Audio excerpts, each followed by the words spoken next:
Okay, so in the From Dusk Till Dawn video before this, I had talked about how the next ones we were going to talk about were kind of much more in that negative territory you expect when you look at the straight-to-video label, and these are like kind of shining examples of when it goes down that path, because we are looking at a movie that I guess technically left itself open for sequels, but clearly didn't really need them. That's obviously Joyride, which is one of these movies that feels like it just sort of worked at just the right time and had just all the right parts in it and came together for this really surprisingly fantastic thriller. Like, I remember when it first came out and it just sort of being like this, it kind of looked like a horror movie, and then when it actually came out, it got like really good reviews. And then I remember when it was like Christmas Eve of like the following year, it had hit the movie channels, and that's when we first saw it, like as a whole family, and we were all just glued to it. And it was something that felt like it went so far beyond the typical thriller it kind of looked like, and just by being smart and actually sort of terrifying. And this whole and having this sort of mischievousness to it when it comes to how Steve Zahn and Paul Walker sort of set Rusty Nail off with this whole prank, and starting with this whole sequence and then it becoming the scary thriller, even with that like sort of big break in the middle where they meet up with Venna and they go to the bar and all that. Almost like you forget that Rusty Nail's still stalking them for a second before he reappears, and then this idea of having only two sort of characters right at the center of it, and then throwing in this third character that has no idea what's going on, and it all just comes together really nicely, and it has a fantastic climax, and it's just constantly sort of ramping up and tense throughout. So naturally, when you go to the straight-to-video sequel, or sequels in this case, it's like, is that going to be captured, or are we going to do more of a standard sort of throwaway, forgettable, borderline horror thing? And of course, we are now. This was the first movie was 2001. Now we're in 2008. We're in an era we talk about a lot, which is the torture era that happened, that started in the mid 2000s and onward. And this was, you can just tell what took over here as it goes. So, and hitting all of like the obvious beats, like you start Joyride 2, Dead Ahead being the full title, and it starts with this prostitute that is in this area with all the trucks. She ends up in Rusty Nail's truck, and just immediately, before anything, it's like your first thought is, let me take a wild guess. The rain line is going to come back at some point. I think it's the first thing we hear Rusty Nail say in the first movie, and then it's the closing line of the movie. And sure enough, he says it again. Like, that's his opening line here as well. So it's like, okay, so we're just gonna go down the path. It's gonna be like, hey, remember this thing? Hey, remember how cool this was? And then there's just gonna kind of be shit in between. So, and we also get this prostitute pulls her tits out. So it's like, okay, so we're going for that audience as well. So that's what we're working with. It's gonna be as generic and kind of pandering in a way as possible.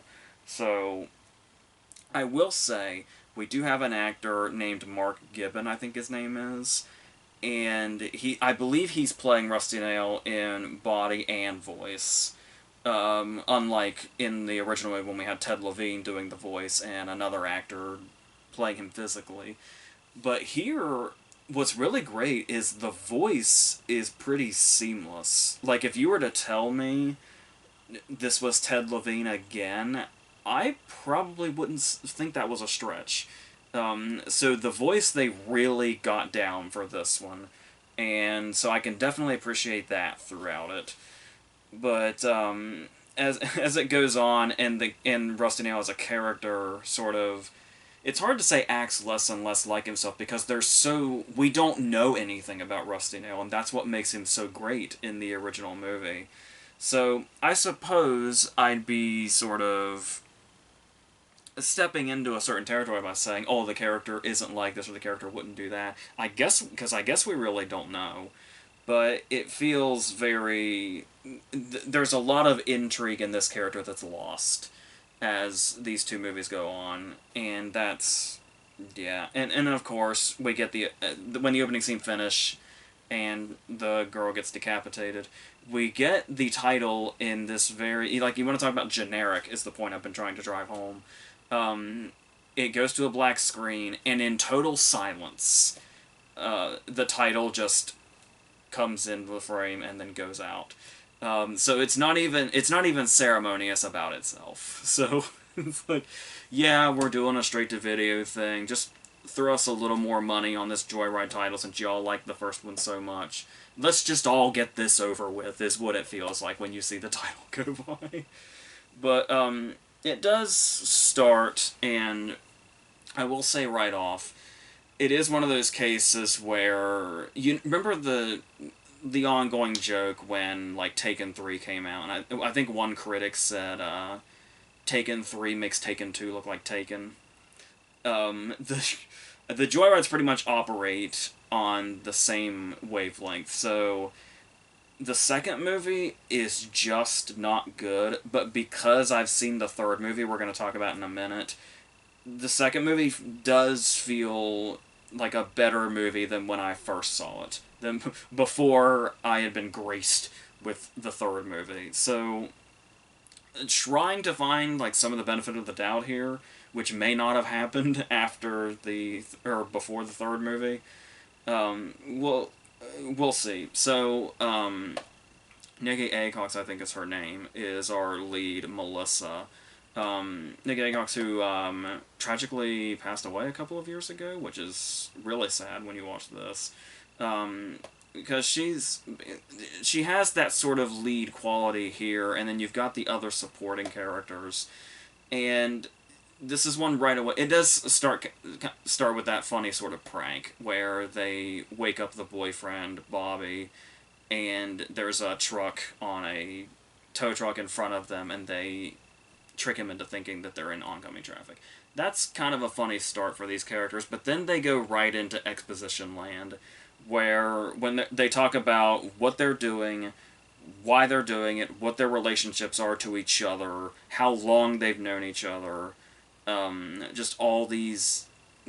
Nothing feels natural. Like, you look at Steve Zahn and Paul Walker and how much they felt like real brothers through the whole thing.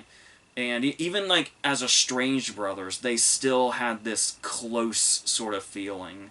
And you could just sense that chemistry between them. And how they're like those two brothers where no matter how far apart they are, as soon as they're back together, it's like nothing changed. You get that vibe through the whole movie.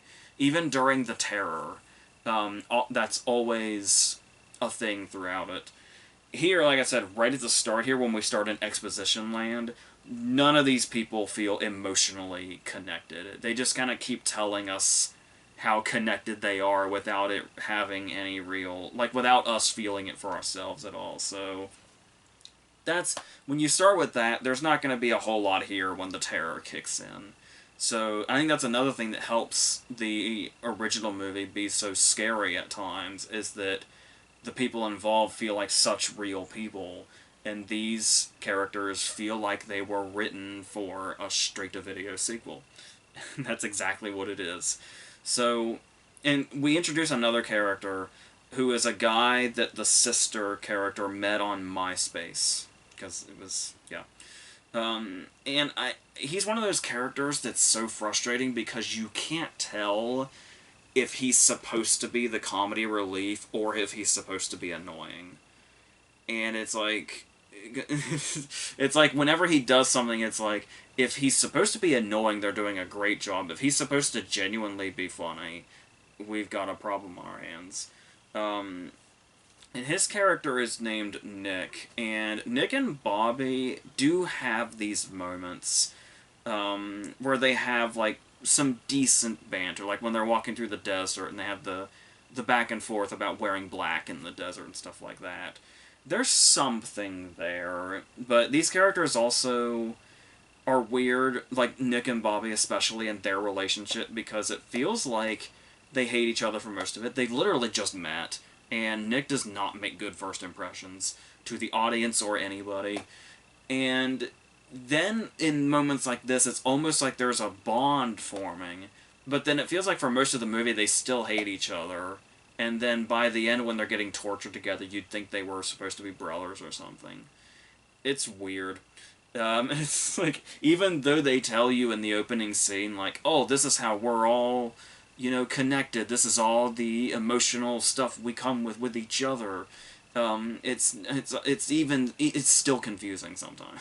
So, that didn't get us very far. We also have Nick's also a weird character because he'll just get really randomly antagonistic, which sets off a lot of things. Like Fuller, you could say maybe is antagonistic in the first movie, but still, like, only after he's provoked.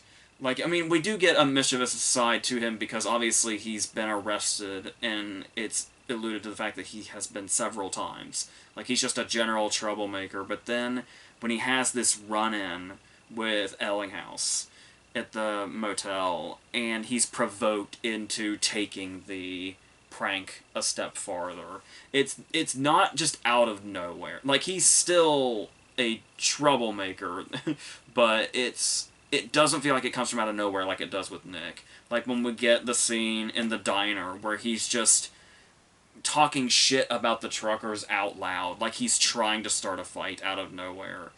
I don't know what this character's deal is. We do get the moment where, like, the waitress gets one over on him, where they're taking bets on what her white trash name is. And yeah, but he also gets the moment where he drops the title.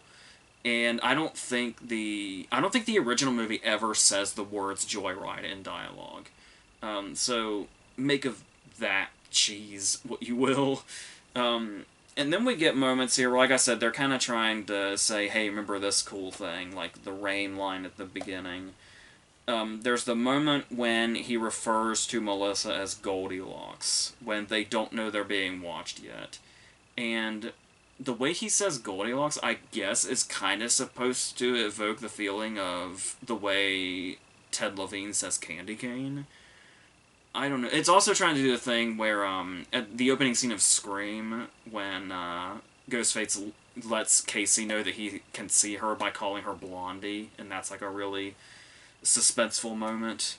I think that both of those, I feel like that's what they're going for, but it doesn't really capture either one of those. There's also, if you want to talk something else about them sort of capitalizing on, oh, aren't these Rusty Nail traits? When they find Ellinghaus in the original movie with his jaw ripped clean off, is what the cop says, clean off. But so, and that only happens once. And it's only really alluded to the fact that there's nobody else in the first movie that gets de-jawed. So there is a de-jawing in this movie where we actually see it, like, happen. And it's like it's sawed off, I think. And it's like, oh, are they trying to make this Rusty Nails thing? But the thing about that also is how much it catches us off guard that Ellinghaus was de-jawed, because we didn't see it happen, we just saw the aftermath. But this one, obviously, like I said, we're in the mid-2000s torture era and gore era, so that's what we're gonna do. And not like the fun gore of the 80s. It's gonna be like, let's make this as, visceral as possible, so that nobody has fun. That's basically what's going on. Now, as far as how they set Rusty Nail off, there is the thing where they steal his car, and that doesn't make them very sympathetic. I guess if we're going to go this benefit of the doubt route, it is a moment of desperation where they've broken down in the desert, and I think Bobby's the one that mentions, when the sun goes down, we're going to be fucked. We could freeze when the sun goes down. So we have to get out of here somehow, or something bad might happen to it. Like, being exposed to the elements is going to maybe kill us. So when Rusty Nail's house is like the one house they come across, his car just happens to be there. It just happens to have the keys inside. It's like survival, I suppose. I suppose you could say that, and the fact that she left the number, and obviously it doesn't help that they like broke the window and they broke the door down and all that. But it's, I mean, you could stay at the house and explain yourself, but then there wouldn't be a movie. So, this is what happens. They steal Rusty Nail's car. That's what sets him off. He wants his car back, and he wants to torture and kill them. Just like in the original movie, it's like all he wanted was an apology. And once he got his apology, he still wanted to stalk and kill them. So, that's... Like I said, it really helped a lot. And that's another case where it helps that there's only one movie. When it's in one movie that stands alone, you can get away with the killer having no motive, or no clear motive, or a motive that we reach and then it continues on anyway. Like, he's just psychotic is what the motive is, essentially. So when you have to continue with this character and come up for other reasons to set him off, and then see what else, makes him continue on, we just reach kind of a dead end, it feels like, as far as any sort of storytelling would go, or any sort of building of suspense would go.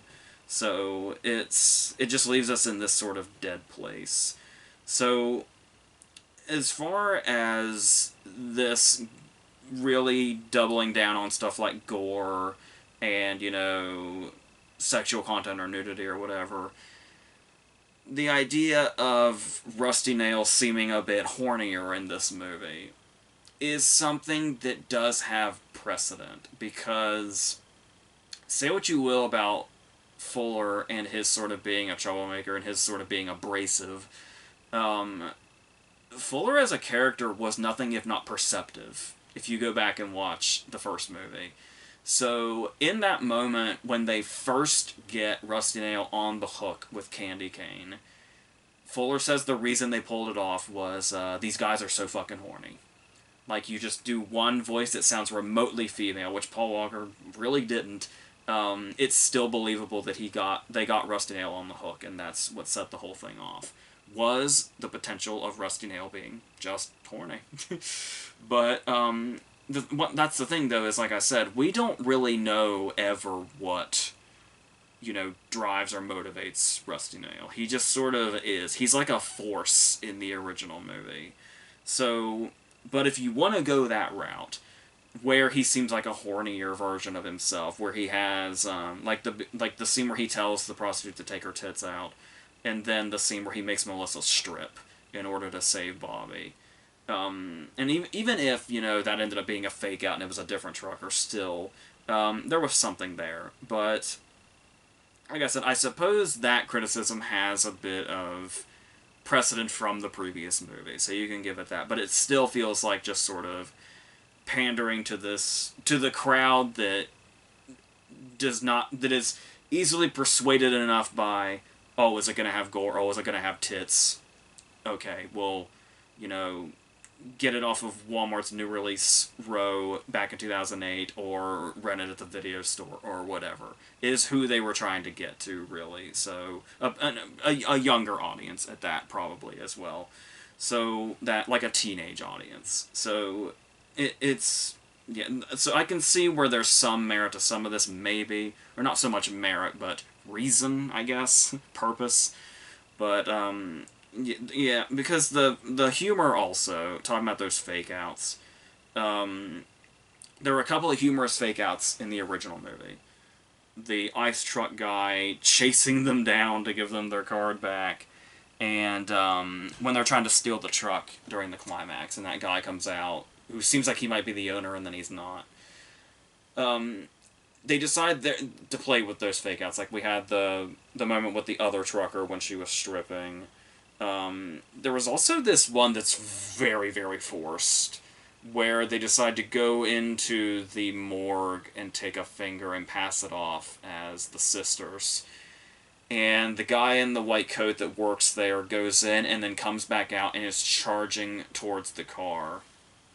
And it's like, okay, there's maybe some suspense here. Like, obviously this guy knows what happened, he saw, and now he's coming after them and they have to get out of there.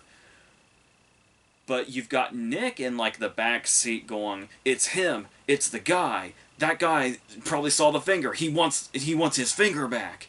And he says it so many times, you know this is a fake out. And he just tells them they can't park here. And so that's... so they can't even do that stuff very well. And it just becomes sort of repetitive, and then we get to the torture aspect of it. Like, here's the thing, is I'm guessing it's supposed to be like the diner scene in the original movie, when he makes them go in naked and order the cheeseburgers, where he makes Nick dress in drag and go in and, like, buy drugs in, like, this sort of seedy place. And this scene feels like it goes on forever. And it's like, by the time we read... not only is it just sort of a weak version of that other scene, but it's... and suspenseless. But it's like... it really felt like at this point in the whole movie is when they ran out of ideas. And then once this scene finally ends, they just fall back on torture. So, and that's pretty much what the climax becomes, until we get the ending. Now, this one really blows my mind. So, you watch the ending, they have a confrontation, a final confrontation with Rusty Nail, and then Rusty Nail is in the truck, it goes over the side, they basically do the ending of Duel, which clearly seemed to be an inspiration for the original movie. And so he goes over, we see him in the cab when it goes over, and then it hits, like, the side of the cliff, the truck explodes, and then continues to fall. It's a very good effect for a straight-to-video movie. Like, it looks really good. When the truck goes over, explodes midair, keeps falling on fire. It looks fantastic. So I'll give it that. However, they walk away, it fades out, you think the credits are about to roll, but then it fades back in. There's a girl on the side of the road hitchhiking. Rusty Nail pulls up. He's got, like, a burn on his arm, and he picks her up. And he's like, I'm Rusty Nail. And then they drive off, and we're under the impression she's doomed. He's back in a new truck to wreak havoc again. So I think we saw him go over the edge. We saw him blow up. We saw the truck go, like, there's nothing left. So maybe I missed something. Because it's like the ice truck thing in the original movie, where they fake out his death. That always did seem like a bit of a stretch to me. Him, like, he drove through the ice truck, pinned them against the tree, and then left, went back for the ice truck guy's body, held onto it, set up this whole thing for the climax when he drives through the motel at the end, and somehow getting away. And getting back to his radio, apparently, enough to taunt them. It seemed like a huge stretch, the end of that movie with the ice truck thing, but the movie is so good, by that point, you just run with it. It's just like, okay, we'll go with it. This one, however, does not even try. Because I was like, maybe I missed something. Did we miss a moment where he could have maybe got out, or maybe it wasn't him, or whatever? So I went to the Wikipedia synopsis to see if maybe, like the way they describe the ending, I'll be like, maybe they'll explain something that I might have missed. And I have it pulled up here. This is what it says. This is how it actually describes how the movie ends. A scuffle ensues in which Melissa manages to jump out of the truck right before it goes flying off the edge of the cliff, upon where it explodes on impact. Bobby escapes from the trailer and meets back up with Melissa. That's where the fade-out is. Later, Rusty is revealed to have miraculously survived the explosion after he picks up a girl whose car is broken down. Wikipedia does not know how he survived. So, yeah, it's a miracle. That's it. It's literally just he miraculously lives on. They didn't even try to... insert some kind of clever thing or anything, even not even necessarily clever, just something that it was something. Just give us something. No, we just need that ending where, oh no, he's actually still alive. Because that's how the original movie ended. And we need another straight-to-video sequel, because of course we did. So, that's... So that's how the second movie ends. That's how much effort they put into that. So, so here's what I'm saying now. Is... the third movie is worse. So... and it was like... I almost kind of wanted to be on board for the third movie when it began, because it's got like a 10-minute opening sequence in a movie that's only an hour and a half, and so those are usually interesting. Where it's like it's a movie that's really interested in grabbing you if it has like kind of a long opening like that builds. So what we have here is the writer and director is Declan O'Brien, the late Declan O'Brien, and he's you know, in this territory. He did like 3 of the Wrong Turn direct-to-video sequels. He did like 2 of the Marine ones. I think he did Sharktopus. He's a guy that's like kind of lived in this sort of straight-to-video territory, and it was his thing. So it's like, okay, I can respect that. So, and he's the writer and director. That usually gives me... Writer and director can go one of 2 ways. It can either be like super indulgent and kind of a disaster, or it could be more of okay, there's a clear vision here. I don't know if this is either of those, but I will say, we were talking about, oh, and then the second movie goes into torture when it runs out of ideas. Which is actually starting to look good when the torture and the kills is basically all the third movie has. Because we have this opening scene where we have these 2, like, crackheads, one of which is named Candy, so of course when they, you know, call up Rusty Nail, it's like, oh, I knew a Candy Cane once. Yeah. So, what happens here is they are going to attack him. They're going to lure him to this motel, they're going to attack him and rob him so they can buy more drugs. But he knows what's up, so he busts in, and he takes both of them, and puts them in a saw trap, essentially. Basically, most of the movie is him using his truck as if he's Jigsaw. And it's the whole thing of, like, you know, even the lesson where it's like, I'm going to put the drugs right here, and if you hang onto my truck for a mile without falling off and grinding yourself to death, you get to keep the drugs, or whatever. And makes a game out of it. And this is... we're like, what, 10 years out from Saw when this comes out, so... there's no sort of, oh, it's just, you know, a kind of similar thing. No, it feels very clear, like, they basically just said, hey, why don't we make Rusty Nail Jigsaw, and that's what this movie's gonna be. So, we're all about the torture and the gore and the kills in this one. Suspense is gone, character dynamic, all the stuff, like, basically every single thing we saw in the original movie is not even on the table here. They even cast Ken Kurzinger as Rusty Nail, who you might remember as... he was Jason in Freddy vs. Jason. He's also the guy behind the bar in Jason Takes Manhattan that gets thrown into the mirror. They cast him, and so you think that, and it's like, okay, that build, okay, I can see, okay, I can go with him as Rusty Nail, I can dig that. However, not only does he seem very far removed, not just from the original movie's Rusty Nail, even from the second movie's Rusty Nail, this is basically a new character that also drives a truck and kills people. We see his face a lot. That, right away, is a really big problem, because we were talking about the fact that he's like a force in the original movie, where he would just appear, and he would just know things, and we had no idea how. And that was the scary part. He was just like this phantom, this all-knowing phantom that could be anywhere at any time. Now we're seeing way too much. We're seeing his face. We're seeing him use, like, the dark web to find out, you know, identities. He has cameras attached to his truck. That's how he you know, takes license plate numbers down and gets names and all that. And if this, like, I guess that would be fine if we were doing, like, a realistic sort of, you know, killer truck driver movie that wasn't attached to anything else. But it's not even Rusty Nail anymore.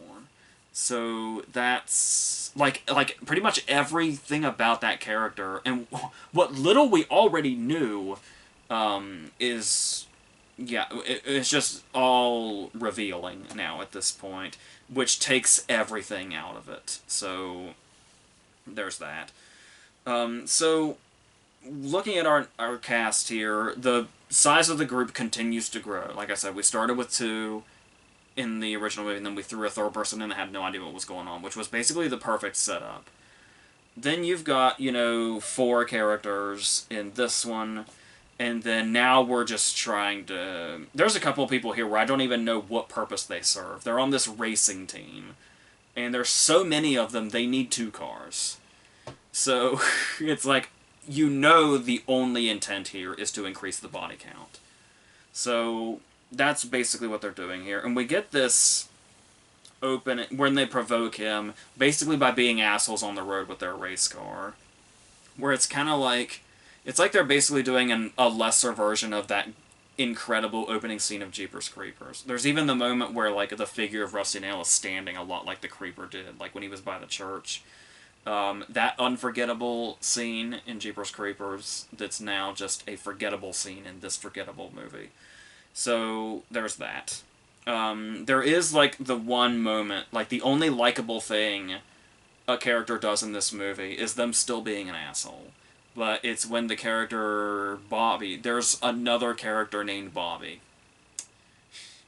We couldn't go from the second movie to the third movie without at least picking different names for the characters.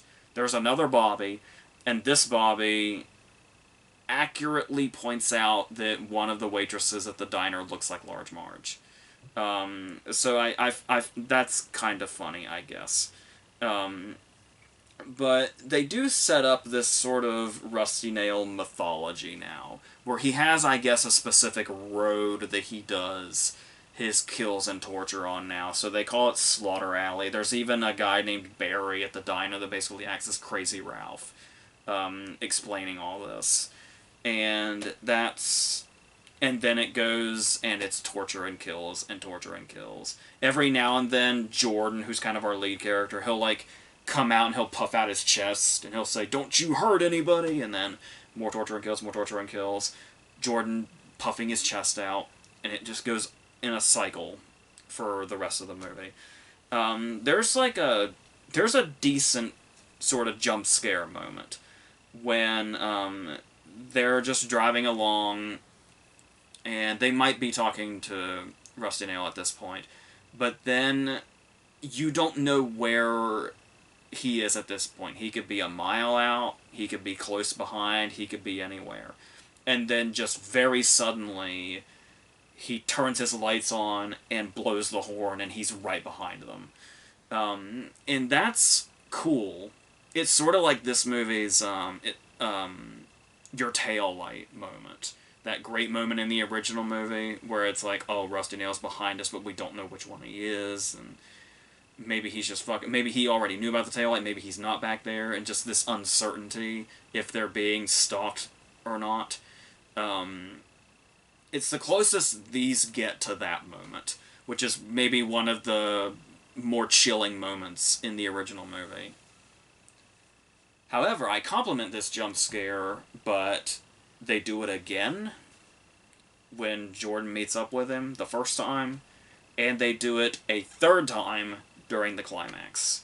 So they knew the one good thing they had, and they drove it into the ground to where it completely lost its effect.